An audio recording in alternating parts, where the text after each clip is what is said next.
لیکن جب ہمارے چلتی تھی نا ان کو تکلیف ہوتی تھی، تو جبرائیل علیہ السلام نے مٹی ڈالی اور اس کو کاٹ دیا. جب اس کو کاٹا تو ان کا تعلق وہاں سے ختم ہو گیا. پھر اللہ نے کہا اب جو تعلق جوڑے گا نا اب نور سے جڑے گا. اب تمہارا اگر تعلق جڑے گا نا اب نور سے جڑے گا. اب تمہارے اندر نور ہوگا.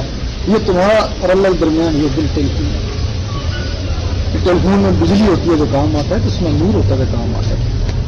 جب بجلی کی لہریں یہاں سے امریکہ دکھتی نہیں ہے نا، نور کی لہریں یہاں سے اٹھتی ہیں اچھا اللہ دکھتی ہی نہیں. اس وقت تمہارا تعلق اللہ سے جڑے گا نا، تو جڑے گا نور سے. تو نور تو اللہ لگے سے بنے گا، ویسے کیسے بنے گا؟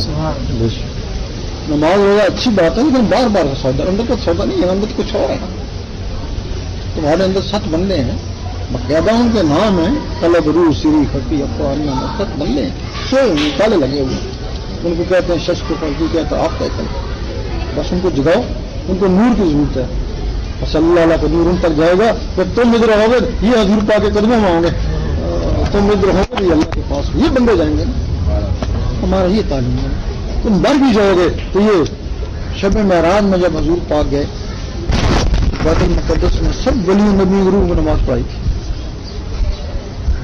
اس کا مطلب ہے وہ نماز باطن کی بھی ہوتی ہے. آدم علیہ السلام کو 6000 سال ہو گئے تھے تو پھر وہ نماز میں شامل ہوئے تھے، تو وہ نماز ہوتی ہے. آج بھی اگر روح تیری اس قابل ہو جائے نا تمہیں بھی وہ نماز مل سکتی ہے نا. وہ تو قیامت تک ہوتی رہے گی نا. وہ جسم کی نماز نہیں ہے، وہ اندر کی نماز ہے. جسم کی نماز اور ہے، روح کی نماز اور ہے. اب جب آپ نماز پڑھا کے اوپر گئے تھے تو پھر اوپر نماز کس کے لیے ملی تھی؟ جب نیچے نماز پڑھا کر گئے تھے. نیچے نماز پڑھا کر گئے تھے نا، تو اوپر کی نماز کس کے لیے ملی تھی؟ ان جسموں کے لیے، ناپاکوں کے لیے. جو ناپاک ہیں ان کے لیے یہ نماز ہے، جب وہ پاک ہو جائیں گے تو ان کے لیے وہ نماز ہے.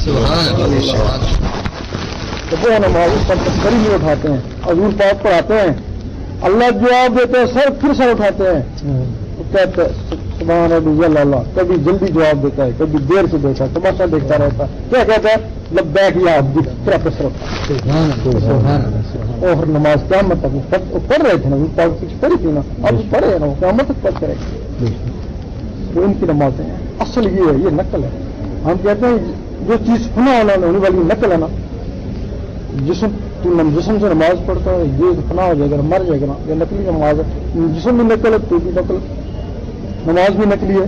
اصل بھی ہے تیری جس کو مرنا نہیں ہے، جب اس کو نماز پڑھائے گا تو وہ اصلی نماز ہے نا. اس کو نماز حقیقت بولتے ہیں، اس کو نماز صرف بولتے ہیں. یہ مرنے کے بعد ختم ہو جاتی ہے نماز، وہ مرنے کے بعد ختم نہیں ہوتی ہے، وہ قیامت تک ہوتی رہی.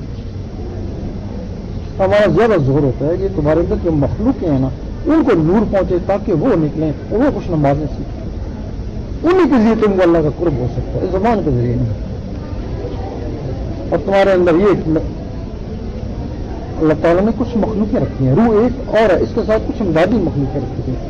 ایک مخلوق بیٹھی تھی یہاں آ کے بیٹھ گئی، اس کا کام ہے زبان سے بولنا، اس کا نام مخفا ہے.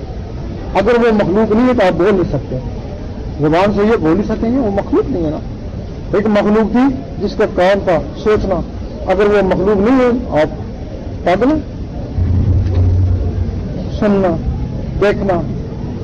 ایک مخلوق جس کا تعلق نفس دنیا سے تھا تاکہ دنیا میں بھی اس کا دل لگا رہے. ایک مخلوق جس کا تعلق اللہ سے تھا تاکہ دنیا میں رہ کے بھی میری یاد میں رہے. ان کے اپنے اپنے کام تھے. آپ تم قلب کو جگاؤ تاکہ دنیا میں رہ کے بھی تم اللہ سے کنیکٹ رہو. اگر یہ مخلوق اس کو تم نے نہیں چھوڑا تو بہت پروڈکشن تو نہیں، جانوروں کی طرح. تو تمہارا سارا علم وہی ہے جو گدے ہوئی پورا اندر سے بیچ سے گدی ہے نا. تو ہمارا یہی ہے کہ وہ جو کنیکشن جس کے ذریعے اللہ سے ہونا تھا وہ جاگ پڑے نا. تھوڑے دن اس کو جگا لو، پھر تم سوتے رہنا، وہ اپنے اللہ اللہ کا رہنا. تو سلطان صاحب فرماتے ہیں کچھ جاگ دو سوتے ہوئے تو کچھ سوتے ہوئے جاگ دے. یہ اللہ نے ہم کو دین ایسی پاور دی ہے نا، ہم لوگوں کے قلبوں کو جگا دیتے ہیں نا، تو قلب اللہ اللہ میں لگ جاتے ہیں نا. پھر جب اللہ اللہ میں لگ جاتے ہیں ان میں پھر بڑی مصیبت ہوئی ہے. جب ان کے دل اللہ اللہ میں لگ جاتے ہیں نا تو پھر وہ نماز روزے کو بھی چھوڑ دیتے ہیں. کہتے ہیں یار بس ٹھیک ہے. کئی ہیں وہ اس کے بعد نمازی بن گئے، کئی ہیں تو نماز بھی چھوڑ دی. یا ان کے اوپر منحصر ہے. ہم تو کہتے ہیں جب دونوں چیزیں ملیں گی ظاہر اور باطن، نماز اور ریل پھر غلط ہو جائے گی نا. لیکن شیطان بڑا استاد ہے، نماز پڑھنے والوں کو ذکر سے ہوتا ہے, ذکر والوں کو نماز سے ہوتا ہے. تو دونوں چیزیں شروع ہو گئی تو بلیک کی ہو جاتی ہے. یہ ہمارا مقصد ہے.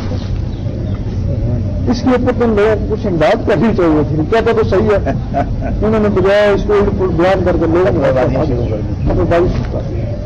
نہیں. انشاءاللہ اسی کے لیے دیکھیے حضرت, میں تو اپنے ذاتی طور پہ اپنے عرض کر رہا ہوں آپ کی خدمت میں تو اس ذہن کا آدمی میں کہتا ہوں کہ یہ اچھا مشن ہے, جو ایک نیکی کا مشن ہے, اس کو پھیلانا چاہیے, اس کو تقویت دینی چاہیے, اس میں مدد کرنی چاہیے.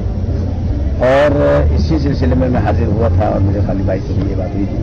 میں نے کہا ذرا سے ایک ملاقات ہو جائے گی, تو اس میں کیونکہ پہلی ملاقات آپ کے ساتھ ہے, تو اس سلسلے میں یہی چاہ رہا تھا کہ ایک تو یہ پروگرام علماء کی طرف سے بھی اور جیسا آپ حکم فرما دیں گے نا, ٹھیک ہے نا, حضرت صاحب فرما رہے ہیں تو اس طرح کر کے ایک نشست بھی رکھ لیں گے, اس میں کراچی کے علماء کو بھی بلا لیں گے اور ان کو, تاکہ یہ غلط فہمی ایک یہاں تک کہا جو بات ہم کو غلط لگتی ہے بالکل آمنے سامنے بیٹھ کر بات کرو اور ختم. اور حضرت اسی لیے حاضر ہوا کہ میں نے کہا کہ بھائی حضرت سے ایک تو یہ ہے کہ ملاقات بھی ہو جائے گی, ہدایت بھی ہو جائے گی, اور پھر یہ ہے کہ جیسا آپ ان ہمارے ساتھیوں کو آپ انسٹرکشن دے دیں گے اس کے مطابق ہم یہاں کراچی میں بیٹھ کے کافی بہتری ہو. آپ کی دعا سے یہاں کراچی میں اچھا خاصا. تھوڑی سی میں بات بتاؤں جو ابھی عوام میں ہو رہا ہے, جب میں نے باہر جانا شروع ہوا نا ہندو سکھوں میں, انگریزوں میں, اب یہ کہتے ہیں کہ کلمہ پڑھے بغیر ذکر کیسے چل سکتا ہے, جب وہ مسلمان ہی ہوتے ذکر کیسے چل سکتے ہیں. اب ہم ان کو ذکر دیتے ہیں, چلتے ہیں تب ہم کو وہ لاتے ہیں نا, یہ انہیں کے چلتے ہیں کلمے واجی کلمے کے بغیر نہیں چل سکتے, لیکن جن کے ذکر چلتے ہیں وہ آخر میں کلمہ پڑھنے ہی نا, چلتے ہیں لیکن آخر میں کلمہ پڑھنے ہی. یہ ان کا کلمہ بغیر سے پڑھ سکتے ہیں. نہیں وہ جو چلاتا ہے وہ مستقبل کو جانتا نہیں کو کیا ہوگا. میں پہلی دفعہ گیا ہندوؤں کو ذکر دیا, ان کے گھروں میں مورتیاں ہوتی ہیں, سب لگی ہوتی ہیں, دوبارہ جو ہے سب مورتیاں اتار دی انہوں نے. یہ کیوں کہ یہ تو بیکار ہے ہماری اصل تو یہ تو اصل میں جو اس کی بہت بڑی بات ہے حضرت یہ کہ تبلیغ کے نتیجے میں انقلاب آ جانا. مجھے آپ بتائیں اقرا آپ دیکھیں اندر سے, آپ مجھے اتنا بتائیں, آج تک تمہارے پاس پوری کارڈ ہے, کوئی تمہارا عالم یا کامل کسی گرجے میں یا کسی گردوارے میں یا کسی ہندوؤں کے مندر میں خطاب کر کے آیا, ان کو ذکر دیکھ آیا ہو؟ فرمایا تم کو گردوارے میں بلائے گا صرف آج خطاب کر کے بس یہ یہیں تک گے اپنے وہیں بیٹھ کے جہاں کرنا ہے ان کو خطاب وہیں کر لیا, اس کے بعد اب ہم کو وہ گردواروں میں بلا رہے ہیں, میرے ریڈیو ٹیسٹ ہیں ہم دیکھے ہیں, ہم تو ذکر لے رہے ہیں. بہت بڑی بات ہے صاحب, یہی بڑی کرامت ہے, اور ذکر لے رہے ہیں تو ذکر چل رہے ہیں, اور آخر میں ان لوگوں نے مسلمان ہونے تب ذکر چل رہے ہیں. اس میں مسلمانوں کو ہماری امداد کرنی چاہیے, پھر رکاوٹ کا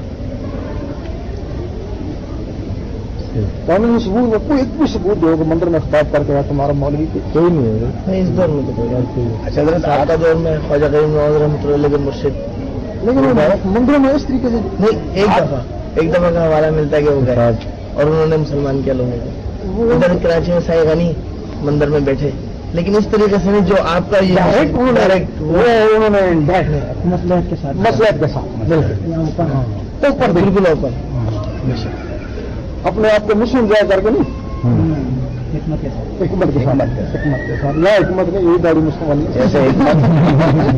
جیسے حکمت کے ساتھ محفل سما ہماری, ہاں حکمت, تاکہ وہ سب لوگوں کی شرکت کی ہو اور وہ اس طرح متوجہ ہوں, وہ حکمت تھی.